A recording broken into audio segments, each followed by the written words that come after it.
My name, by now, I think I've said this a couple times, my name is Dalin. I'm a senior lecturer here in the law faculty of Tehran Gawaka, and it is my very great privilege to welcome you all this evening to what I know will be a thought-provoking lecture. I particularly want to extend a warm welcome to Judge Borrin's family, including his partner, Jenny's son, Mark, his cousins, Justice David Goddard and John Goddard, as well as his many friends who are in the audience today.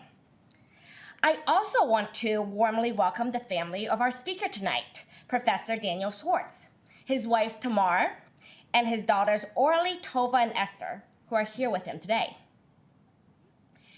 This lecture, as many of you know, is named for a very dear friend of the law school and one of his best supporters.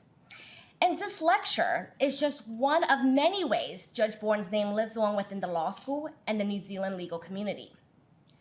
Judge Ian Borrin, who we are proud to say was a Victoria alumnus, practiced as a litigation partner of McAllister, Mazemgarb, Parkin, and Rose here in Wellington, before being appointed to the district court in 1983, where he was highly respected as a conscientious, compassionate, and insightful judge in the family court. He subsequently became head of the Police Complaints Authority in 2001, which is now today the Independent Police Conduct Authority.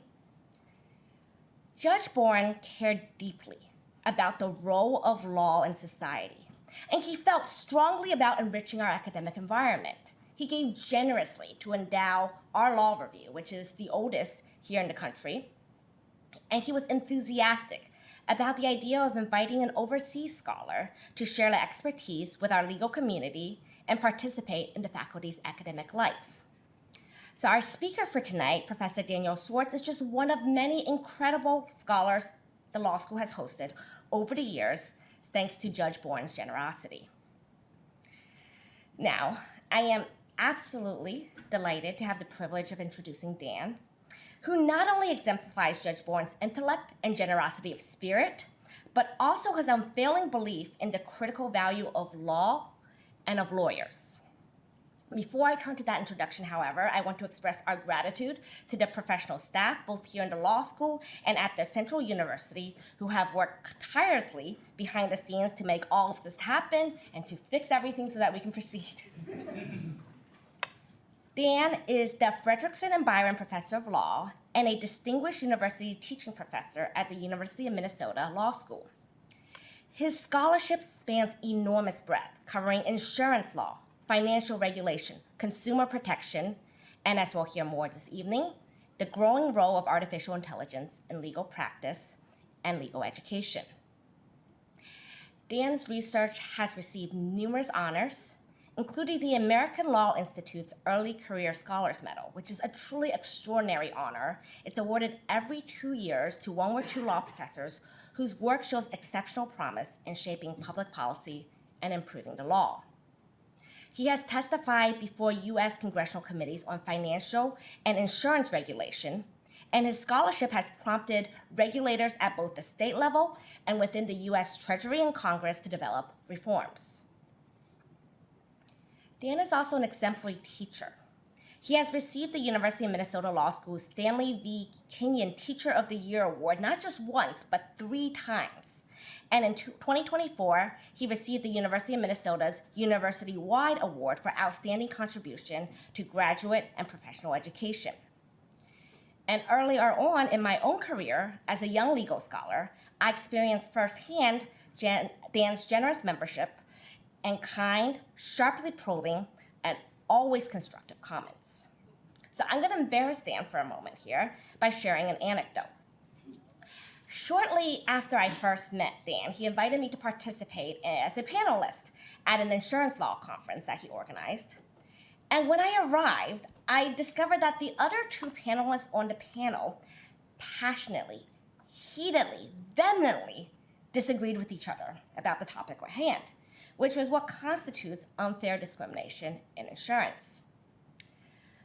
What stuck with me after that conference for a long time was the fact that both individuals separately told me how much they enjoyed engaging with and listening to Dan's thoughts on the issue.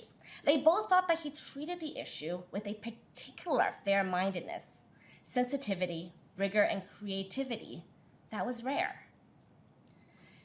Dan has a phenomenal ability to see all sides of a question and to bring to each issue a mixture of legal, practical, and emotional intelligence.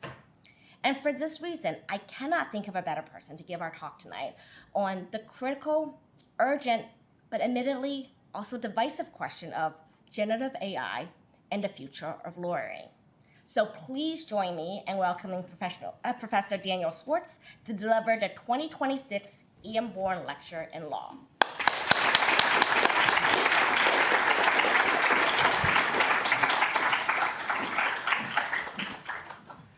Thank you so much, Don. It's really an honor to be here. And I just want to start off by thanking, in particular, Ian Borrin's family, who's been so generous and kind and really lovely in welcoming me and my family. And of course, the faculty at the university have been incredibly kind and welcoming. And it's been a real joy to be here. And I'm looking forward to my continuing time. So today, as my heading suggests, I'm going to be talking to you about a topic that all of you probably have some views on.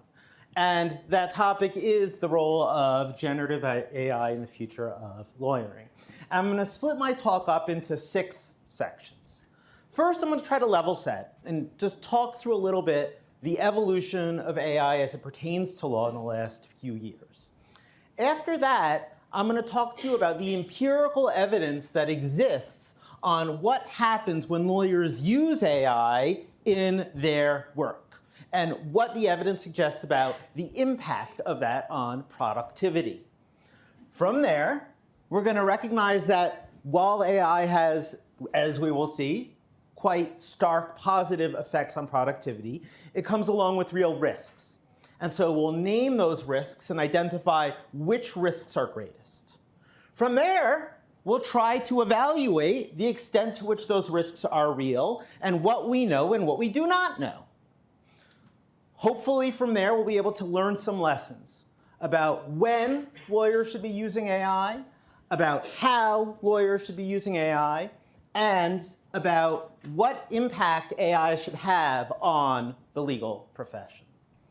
So let's get started by just thinking through a basic chronology of when AI came onto the scene. And for most lawyers, AI really came into the forefront in the ChatGPT moment. It's true that AI has been around for many, many, many decades. And indeed, even generative AI was under development in the early 2000s and continuing onward. But most lawyers didn't really think about AI until ChatGPT emerged. And at first, it was a fun parlor trick. I'll write you a limerick about whatever you want. I'll just put it into ChatGPT. And we had a lot of fun with that in my household, as my kids will attest to. But very shortly thereafter, there started being indications that this tool is going to have significant ramifications for the practice of law. And that was in early 2023. When we started getting results that I was happy to be able to contribute to, suggesting that this tool doesn't just write limericks, it can actually pass law school exams. And not only can it pass law school exams, but shortly later we learned it can pass the bar exam. Now, that was a stark data point, but the world continued moving forward. And in 2023 and 2024, we got specialized legal tools that were built on top of generative AI tools like ChatGPT and Claude, and used specialized techniques like RAG, which is retrieval augmented generation, whereby the AI would ground its response to prompts in authoritative legal source material. And we got tools like Harvey and CoCounsel that would inject into your prompts additional prompts that hopefully crafted better answers that reminded the AI that they were a lawyer, and they should think like a lawyer, and they should go through a structured analysis. Thereafter, we started getting improvements in the underlying foundational models. we got so-called reasoning models, which break down problems step by step in a way that is, in some ways, parallel to the way that we think about how humans think. We hear a problem, we plan out our answer, we think it through step, and then we respond. In recent years, we've seen even further advances with agents that are able to call tools and not only think step by step before responding, but actually go out and do searches, use different techniques, work over time. And where we stand right now, and I should have a question mark here, is a lot of consternation among the profession about what effect these tools will have on the entry-level market, on the future of the profession. So that's a brief history that I imagine many of you are familiar with. But the question then becomes, how do we evaluate where we are? The primary way that most thinkers think about the capabilities of AI is through benchmarking. And benchmarking is just a simple way of thinking about giving AI exams, right?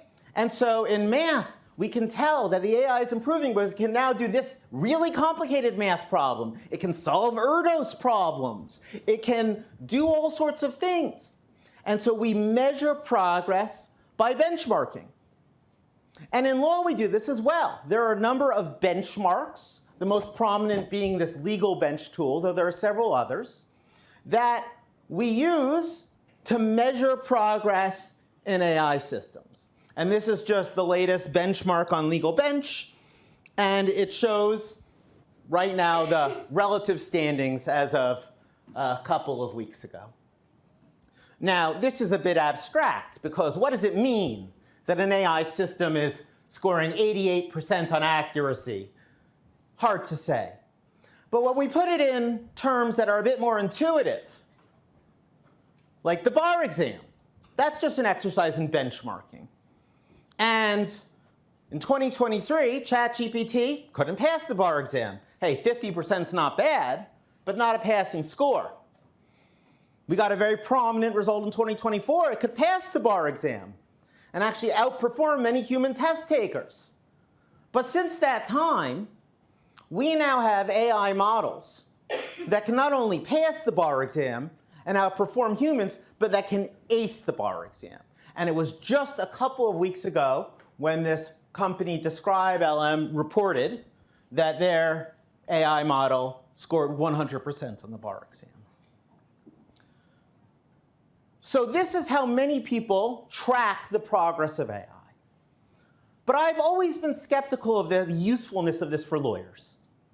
And the reason for that is we know, no matter how good the LLM is, the AI is at giving answers to tests, there are key elements of our job and our profession that humans will always have to perform.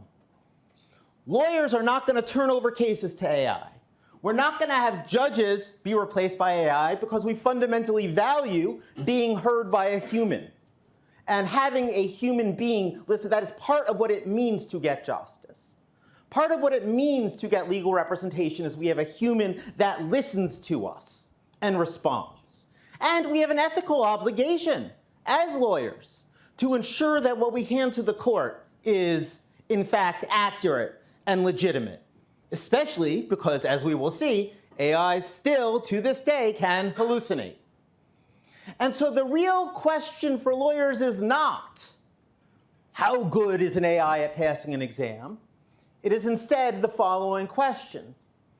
How does a human lawyer who has access to AI perform relative to a human lawyer who does not have access to AI?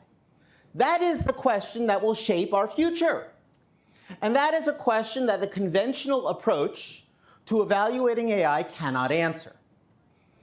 And so, with that question at the center of my attention, several years ago, I started in an enterprise of trying to evaluate that by using randomized controlled trials. And the randomized controlled trials had a similar structure. what we would do is we would recruit hundreds of law students and upper-level law students who are in the United States are graduate students who have a significant amount of experience. Not quite lawyers, but also definitely not lawyers. And what we would do is we would give them a series of tasks that were geared towards junior associates. We'd work with lawyers in town. So what do you have your own lawyers do? Well, write a legal research memo, analyze a complaint, draft an NDA. And we would then randomize which groups of students had access to AI for which of these different tasks. So maybe Group A would have access to AI for the complaint drafting process, but not the legal research memo, and then vice versa for Group B. And what we wanted to know was, OK, what happens? How does the group who has AI perform relative to the group who doesn't? And so we would grade their results using pre-specified rubrics in a blind graded process, and then survey the results. Relatively simple process, but a process that allows us to actually get at the question that we all care about, which is what happens when human lawyers, or approximate equivalents of human lawyers, use AI as compared to when they do not. Now, early on in this research, we were testing different models. And so we first did this research using GPT-4, which was a frontier model in about 2024. And what we found is illustrated in part by these slides. So the distribution in blue refers to the folks who were in the control for any task. We're not using AI.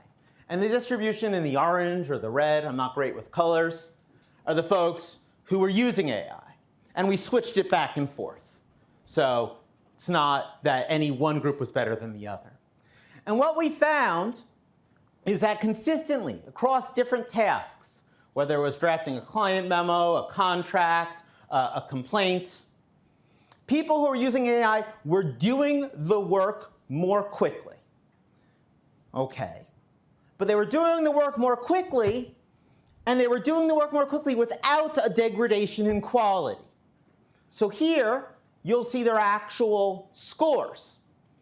And you'll see that in some cases, and it's easiest perhaps to just look at the red and blue lines, which are the averages of these distributions. In some cases, the folks who had AI were outperforming the folks who did not, but not always, and not in statistically significant ways. Now, this is significant. If I tell you, hey, there's a tool out there that can make lawyers 15, 20% faster without degrading quality, yeah, well, that's a pretty tectonic change. But still, it's not clear what the implications were. And so we did another study as the timeline changed on us rapidly, using the same methods to test newer models, and in particular, reasoning models, which started out with ChatGPT 01, and nowadays, all models, really, that you practically use are reasoning models. They don't just spit out an answer. They actually sort of produce a chain of thoughts and structure their answer. And also testing a retrieval-augmented generation model, which is akin to the Harveys, the co-counsels. The one we used was Vincent. And there are some differences among them, but I'll have you assume for now that the differences among them are not massive. They're all using the same basic technology. Now, we found the same results with respect to speed, so I'm not going to put them up here.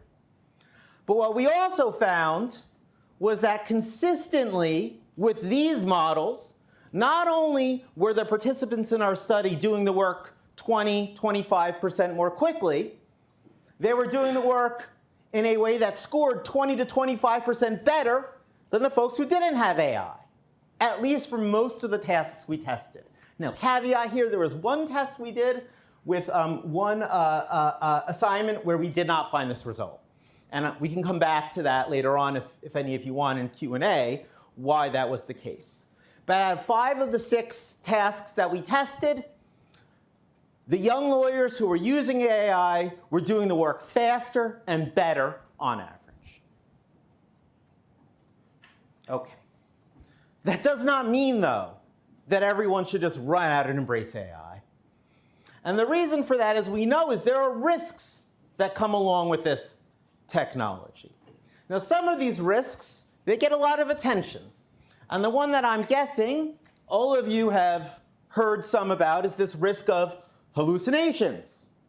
This risk that AI can confidently produce fictitious source material. And this is actually a fundamental difficulty with AI systems because they're predictive tools. And so while we've made progress in it, we haven't eliminated it. And a lot of times when you talk to judges and lawyers, this is the first thing they'll say. Well, these tools, they hallucinate. And it's true. But I want to suggest to you that to some extent this risk is overblown, at least when it comes to practicing lawyers. And the reason for that is this risk is very easy to guard against if you use reasonable professional diligence. And the reason why we're also aware of it is when people fail to use reasonable diligence, they get caught. If you submit a document to a court with a fabricated case, either your opponent or the judge is going to find it 9 times out of 10. And so we get a lot of publicity here because it's embarrassing, because we always find it, and because it's kind of ridiculous in a way. But at the same time, at least when it comes to lawyers, in my view, this is a risk that can be managed. A risk that can be managed with diligence, and it is not a reason to say I'm not going to use AI. Caveat here, I do think one very important feature of hallucinations that is going to change our legal system involves, at least in America, we have a lot of pro se litigation, where non-lawyers can file lawsuits. And those lawsuits are often riddled with hallucinations because they're not lawyers. And so they don't have the same professional diligence. And by the way, courts don't have the same tools to sanction non-lawyers who have hallucinations in those opinions. So I'm not suggesting this isn't an important problem, and it's not going to have major implications for courts. But I am suggesting for ordinary lawyers and law students, this is a risk that can be managed. A second key risk is confidentiality. And this risk arises from the fact that the way that most AI systems work is that you put in a prompt, you maybe put in some information, and that information goes to servers that are controlled by some third party, OpenAI, Anthropic. And then it relays a response. And what that means is that it's possible that those companies will actually train future models using information you input into them. So you put in some confidential information, and the next version of Claude comes out, and all of a sudden it starts answering prompts in a way that reflects your information. And even if that's not a concern, because nowadays many providers of AI models do not train on prompts, and all of them, by the way, little piece of advice, allow you to click that off in the settings, say do not train on my prompts, okay? There's still the concern that a third party has access to material, and if you're putting in confidential information, you may be waiving privileges. You may be allowing confidential information of your client to be disclosed. Now here too, I don't want to suggest this is not a risk. It is a risk. But again, it's a risk that can be managed. And the reason that it's a risk that can be managed is, one, because there are technological solutions. Many of the providers of AI services, like Harvey, like CoCounsel, actually use encryption to ensure that any confidential information is not observable by third parties. And even if there's not such encryption, it's actually not entirely clear that the type of disclosure that's made when you put in confidential information and goes to Anthropic is different than the type of access to, say, your email that Google has. And all of you have confidential information in email That's not something we think is disclosed to Google in a way that waives attorney-client privilege. And so while the law here is evolving, and while there are clear risks, I want to suggest to you that these risks are, again, manageable.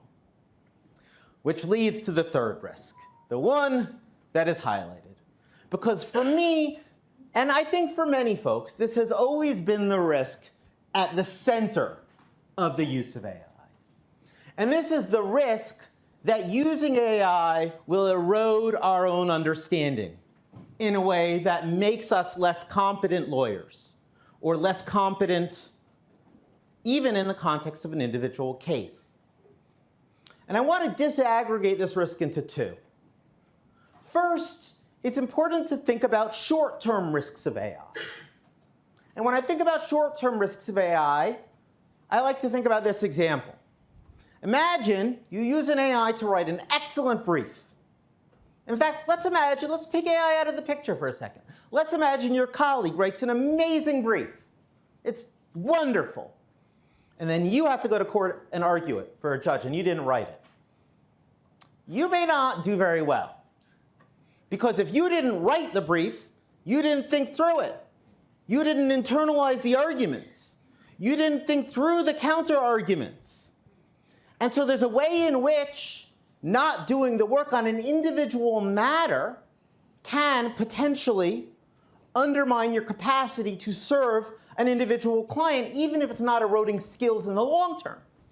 It's undermining your ability to do the work. The second risk is the long-term risk.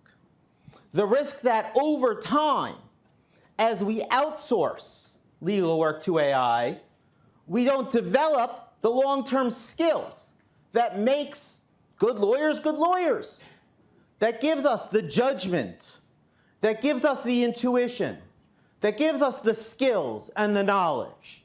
And over time, we don't have the expertise we need to be able to offer the type of value to our clients that is meant to be the hallmark of lawyering. Now, as is my tendency, rather than just trying to enumerate these risks, I wanted to investigate them. And so I first set out to investigate this short-term risk using a somewhat familiar setup, but a variant of the setup.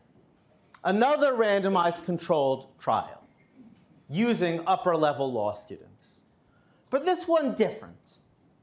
In this randomized trial, what we did was we recruited about 150 law students, upper-level law students, and we split them into two groups. They didn't know which group they were in.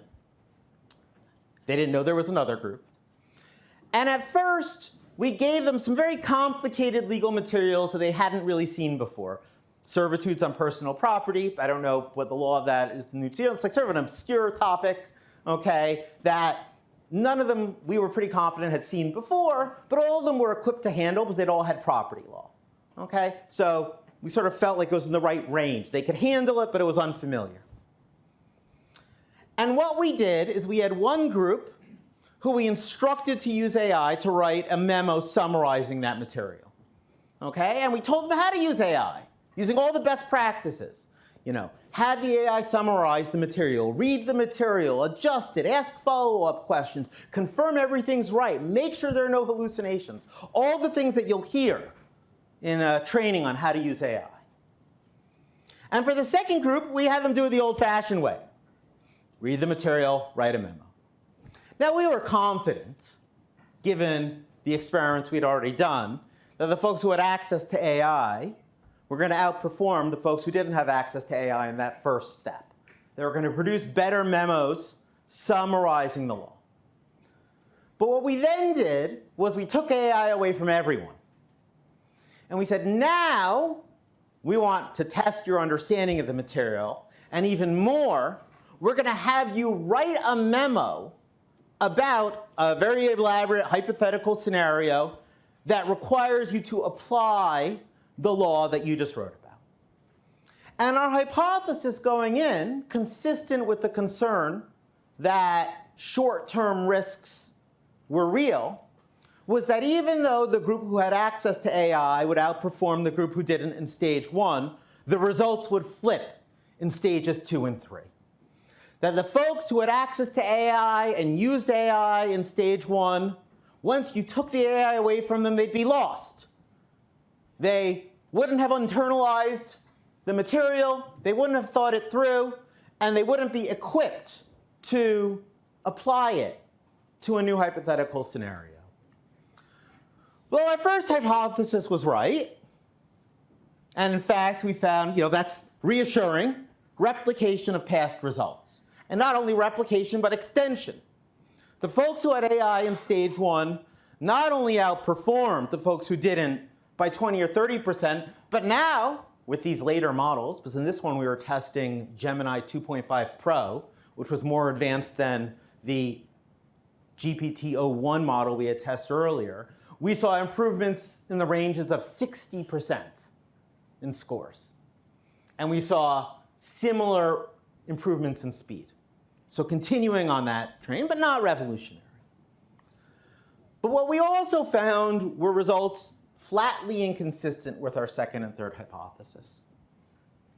We found no degradation in understanding with respect to the objective test.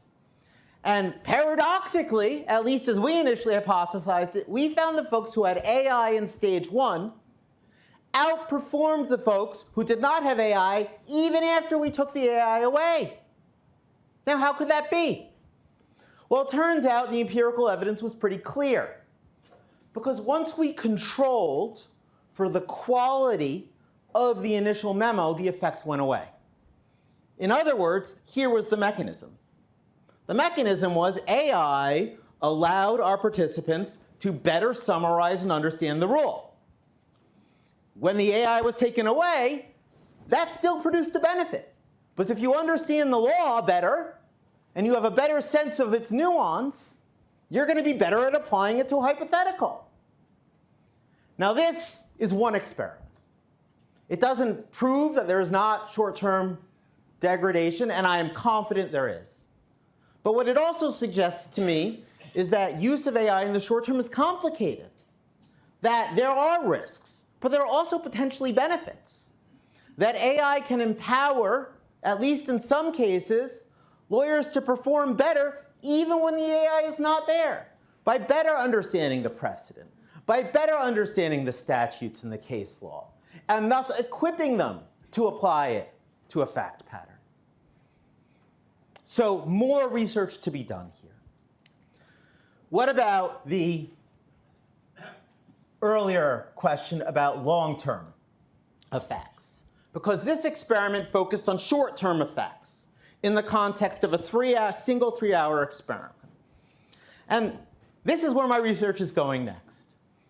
What I will say is this. We have lots of empirical evidence outside of law that this is a real phenomenon.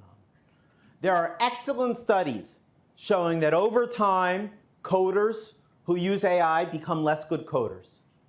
That people who write essays become less good essay writers. And so there's good reason to think that if people are using AI excessively, over time they will become less skilled. But I don't think we can just assume that those results translate to law. Especially because, frankly, there's not a lot of empirical evidence on these questions aside from a few things that I've worked on and a few other people have worked on. And so where we're going next, and we're launching this experiment this fall, is to try to test this by evaluating, using a similar randomized control experiment, how AI use affects the acquisition of basic legal skills over the period of a month-long class, where participants have to learn basic legal reasoning skills over time, and we randomize who has access to AI and who doesn't. I do not, unfortunately, have results yet to share with you on that. But at the end of the day, I think the bottom line is clear, which is that, in my mind, there is no doubt that the AI is going to significantly affect the law and is already significantly affecting the work of lawyers. It makes lawyers more productive. It empowers lawyers to be better lawyers. And the risks are manageable, albeit real. And so where we have to then move is from the data to what do we do about it? And here I'll move from empirical to normative. And I will give you some pieces of advice that I've developed over the years about the best ways to use AI. And for me, it helps to generalize it to one single principle. And the principle is this. Are you well equipped to evaluate and build upon the quality of the output that you receive? If you are using AI on a task where you are very good at telling whether the result is good or not, then you should embrace AI. If you are using AI on a task where you don't know whether it's good or not, maybe because it's a domain you're unfamiliar with, maybe it's because you don't have the knowledge base, maybe it's because you haven't thought about implicit assumptions, there are real risks of using AI, short-term as well as long-term. And so I have some examples here. If you write a paragraph and it's a little messy, but you have the basic idea there, say, well, improve this paragraph. You're probably pretty well situated to tell if the improved paragraph's better than the one that came before it. And so oftentimes I tell people, don't use AI to write the first draft.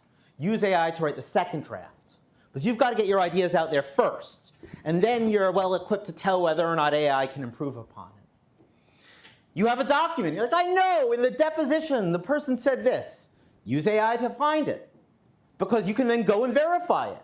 And you don't have to use the right keywords or the exact phraseology. It says, I think the witness said this at some point. Can you find me examples? And you can go and look and verify.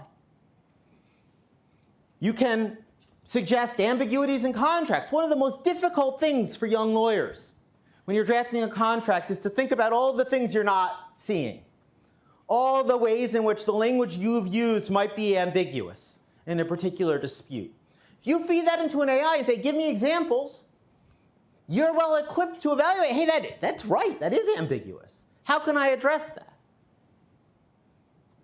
I will let you ponder the other examples.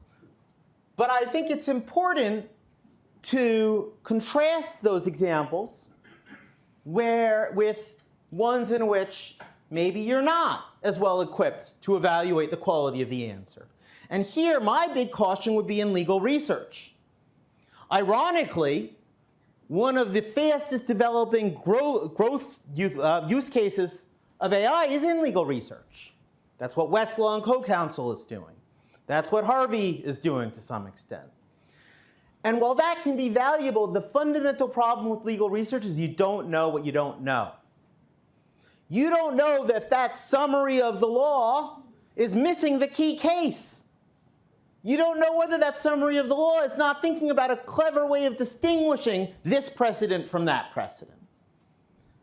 And so if you rely on AI to give you a summary of an area of law that you do not know about, you are in perilous waters. Now, that does not mean it's not useful. But in my mind, it's sort of analogous to a good treaty, right? Like a good way of getting a basic overview, and then you do the research. And you've got to be careful.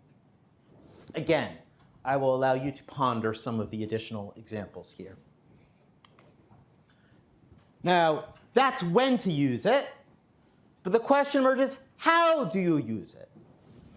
And here, I want to suggest to you that lawyers are often scared of technology because, what? We're not good with math. If I were good with math and computers, I would have gone to be a doctor or a scientist, right? We're good with words.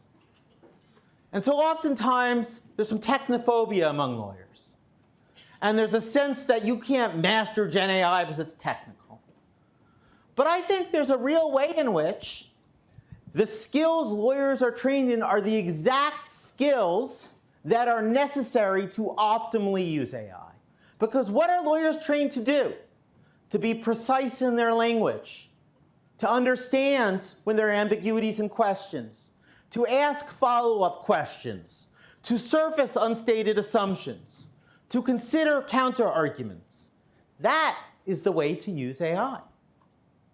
When you are persistent in how you use AI, when you iterate, when you ask the AI, what about this? Are you missing that? That is when you are optimally prepared to use AI. The other thing I want to suggest to you is, ironically, a lot of times it's the junior lawyers who are using AI the most, and the senior lawyers are like, I'm stuck in my ways. Ironically, in my mind, it's actually the senior lawyers who can get the most value from AI. Why? What does a senior lawyer do? They judge whether or not work product is good or not. Oh, my associate did this and it was good, I'll move it on. Oh, it's not good. You develop the intuition. You know the area of law. And so not only are you, in a sense, perfectly trained for using AI, but in particular, lawyers who have some experience and skill are the most well-trained because they can identify the relevant source material and provide the AI with it. They can provide the relevant context. They can say, this is a really good precedent for this precedent contract. Use this as a baseline for drafting the new contract. And so while the advice is high level, it's high level because at the end of the day, of course, so much matters on the particular task and your particular practice. But if you experiment freely and if you embrace this idea, I really do believe that AI can transform the work of many, if not most, lawyers. Now, the next question is about legal education. And here, I've done additional experimental work focused principally on the use of AI by professors. And the reason why I've done that is, one, because I still think that it is very likely that AI use can degrade long-term skill acquisition, particularly among law students who are developing initial competencies. And so I worry a lot about AI use among novice lawyers and law students. But professors, we've been doing this for a while. And I'll tell you this, I have no interest in becoming a better grader. I've already developed that skill to the max, and if I can offload it, I'm good with it. I'm even okay becoming less good at it over time. And so what we tested was whether or not AI models could actually grade law school exams. And we tested a number of different techniques. You can see over here, and I won't go through the differences. But the one that I want to focus on is this rubric. What we did is we looked at all of our past exams that we had graded, and we had a rubric. And we then gave the AI those same student exams and the rubric, and we said, you now grade it. We didn't give them our grades. And then we tested the correlations between the scores that the AI gave applying the rubric and we gave. And we found in this treatment, which is both relatively simple to implement and pretty straightforward, correlations up to 93%, 89%, 88, 78, and so forth.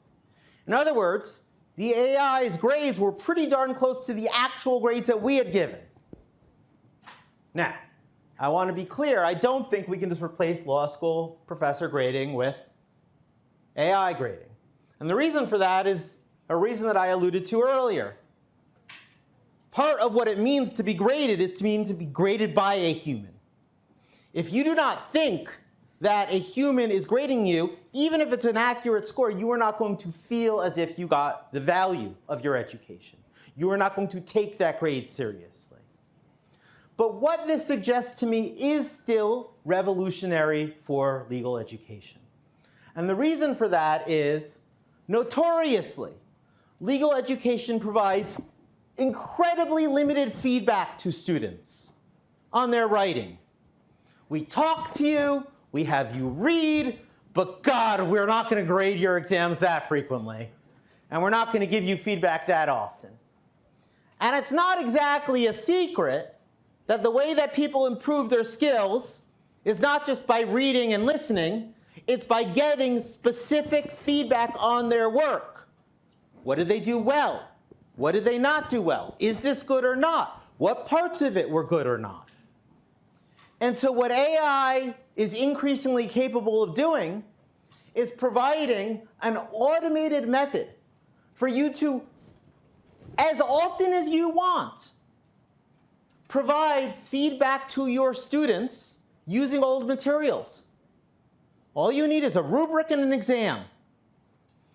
And that, I will tell you, is a transformation of legal education, and a transformation that's long overdue. Because getting graded using a rubric doesn't just tell you how you did overall. It can also tell you what issues you missed, what pieces of the issue you missed. You got the rule right, but you applied it wrong. You analyzed the wrong case because you got a 0 on this. You did OK on the application over here, but great on the application over here. That is incredibly valuable information for students, and potentially, I will say, for junior lawyers as well. Though that's a bit more speculative because it's harder to have rubrics for work, but it's possible for legal work. Now, one final point I want to make before I close and take questions. Feedback comes not only in the scores you get on rubric, but it can actually come in narrative form. And in fact, for many years, much to my own horror, every year I sit down and I give my students a midterm and I write out several paragraphs of feedback. Here's what you did well, here's what you didn't do well. Here's how you could improve. And it is my least favorite part of my job, but also arguably the most important for my students. And I only do it in my first year class because, gosh, I can't do it in all my classes. And I can only do it once. And so the question becomes, can AI not only grade the rubric, but can AI actually give narrative feedback that explains the scores? It says, this particular piece of your essay was not good. Here's how you could have done better. So I'm trying to test this. And luckily enough, I have a colleague who was my former student, who teaches the exact same class I teach and uses all my materials and methods. And so here's what we did. We took my feedback to my students and his feedback to his students. And then we had AI produce feedback. We actually generated a skill on Claude that we're going to make freely available to download that incorporates a number of basic principles about how to provide effective feedback. And then we switched it around. And I blindly graded the quality of his feedback and the AI feedback, not knowing which was which.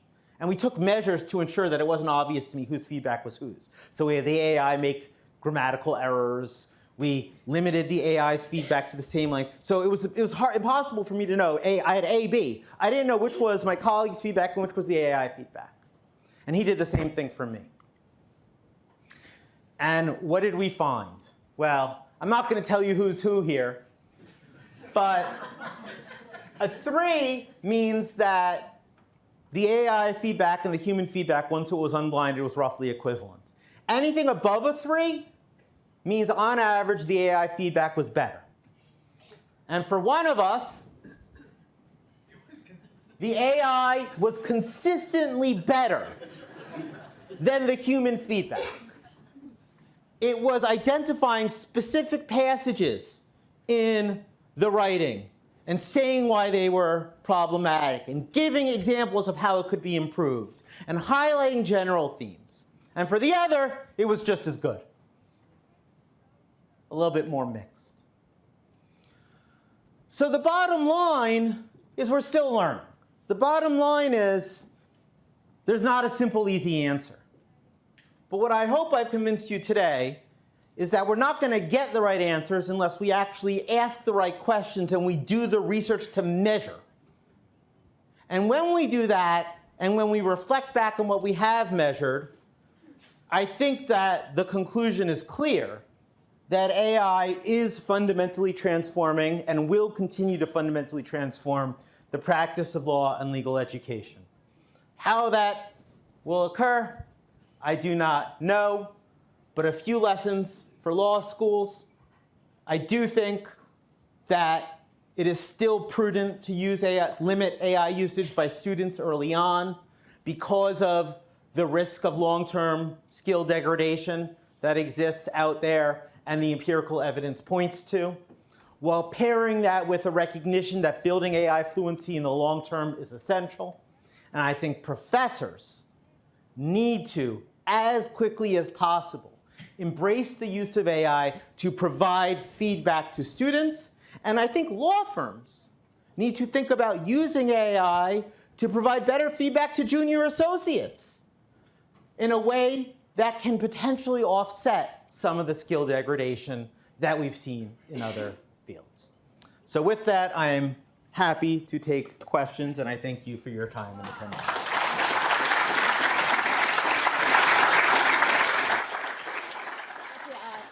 I invite Justice David Goddard here to come up to give us a vote of thanks.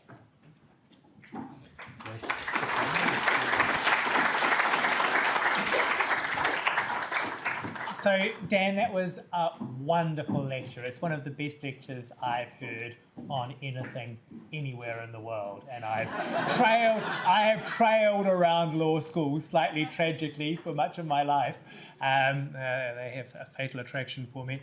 And that was outstanding. You tackled a really important and urgent issue. You were accessible, illuminating, and actually rather entertaining, which is even scarcer in law schools than those other virtues. It was fabulous. And I'm so grateful that you were able to come all the way to not America. We are not in America now. We're quite a long way from Minnesota. You must remember the plane flight. Yes. Yeah. Okay. Vaguely. So we're so grateful that you have come all this way and given us the benefit of your work on this. These are incredibly important issues for the legal profession, for the world of law. They're acute issues for junior lawyers. Lots of people have views on this. We hear opinions all the time. We were talking earlier about some of the famous pundits who have made a career out of expressing views largely untethered from evidence about these issues. What you have done is investigate empirically some of the intuitions we have and found that some of your intuitions were right, and importantly, that some of the intuitions to which you pre-committed were wrong. And that's told us something important. For the legal profession, if it is possible to do some of our work faster and better, then I'm going to pick up that duty word. I think we do have a duty. I think we have an ethical responsibility to our clients to do so, because justice gaps are such a huge problem. Unmet justice needs are such a huge problem. And if we can meet clients' needs better and faster and at lower cost, we must do so. And I would say the courts, if they can work in a nuanced and sophisticated way, using AI where it ought to be used and shunning it where it should be shunned, work that you've shed important light on, I think, then the courts have an obligation to do so. This is incredibly important work. I am so glad we got the chance to hear from you about it today. I think many of us will continue to watch your further empirical experiments on those wonderful guinea pigs, the final year students. I was trying to imagine what it would be like to do similar experiments on my former colleagues on the courts of New Zealand. That would be fun. Maybe we can talk about that. How can you help? How can you help judges' clerks do their work better? We could start on the clerks. That could be good. And the feedback thing. You're so right about the feedback thing. In the audience is one of the partners I first worked for in a law firm. I spent a lot of time attempting to infer from the limited and cryptic feedback I received from Terence Arnold, what he made of my work and how I could improve it. Sometimes it was obvious, like the first draft I did for him where 80% of it was crossed out. I've got that. Yes, concise matters more as a practitioner than as an academic. But so much possibility. Anyway, thank you so much. A wonderful lecture. I'm so glad you came to talk to us today.